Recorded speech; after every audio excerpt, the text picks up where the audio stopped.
Hi, George Crump with VergeIO. Today we're going to talk about how to convert from a VMware environment to a VergeOS environment.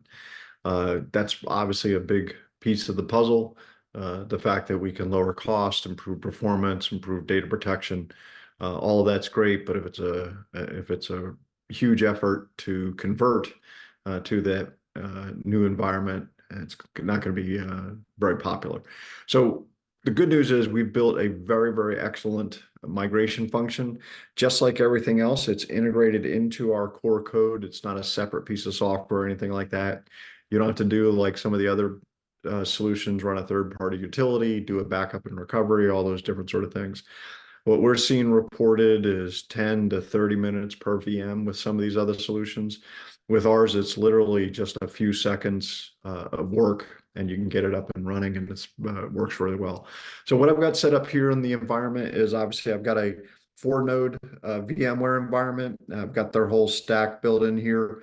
And then I've got a 2-node VergeOS environment with our collapsed and integrated capabilities, right?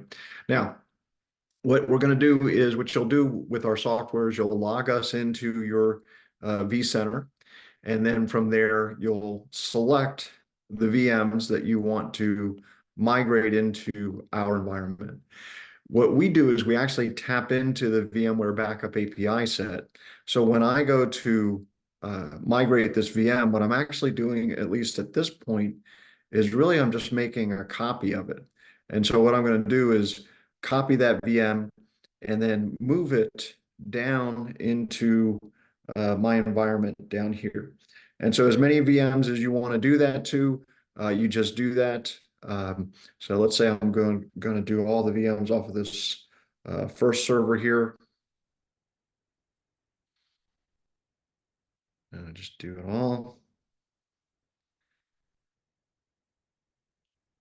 Now notice the VMs, the first set of VMs up here, they're still running. You're still up in production. Everything's fine. You haven't changed anything. What we've done is we've essentially have a backup copy of the VMs in our space. Now, the next thing you want to do is complete the migration by turning this into VergeOS VMs like this.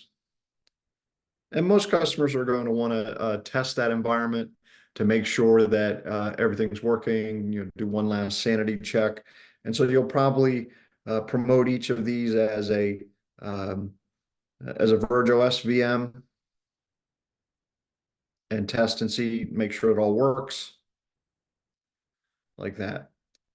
And then once you've verified that everything works and you're all set and ready to go, what you'll probably do is remove these VMs, because obviously while you've been doing your testing, you've been updating stuff here. And so you'll basically remove all these VMs that you did your verification with. You'll shut these VMs down and then do one last sync to this environment. Now that sync will go very, very quickly because we use change block tracking, and we've been more than likely keeping this up to date as you've been doing your testing. So this last sync will go very, very fast. Now, once that's done, again, what you'll do is you'll bring your VMs back in and you're up in production. At that point, you can now clear the VMs off of this host, essentially freeing it up to also be part of the VergeOS environment. And so you'll probably at that point go a little step further. Remember, we run on existing hardware, so chances are very high that if the servers you're running VMware on today, you'll be able to run VergeOS on as you migrate.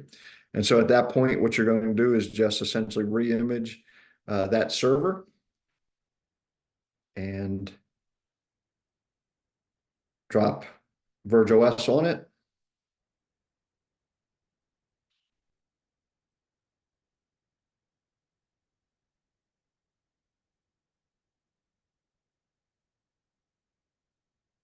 And then you are ready to have that as part of your group. And then you can, again, start moving VMs over as we did before. And again, you'll probably first do a copy and put those into that environment, test them again as VergeOS VMs.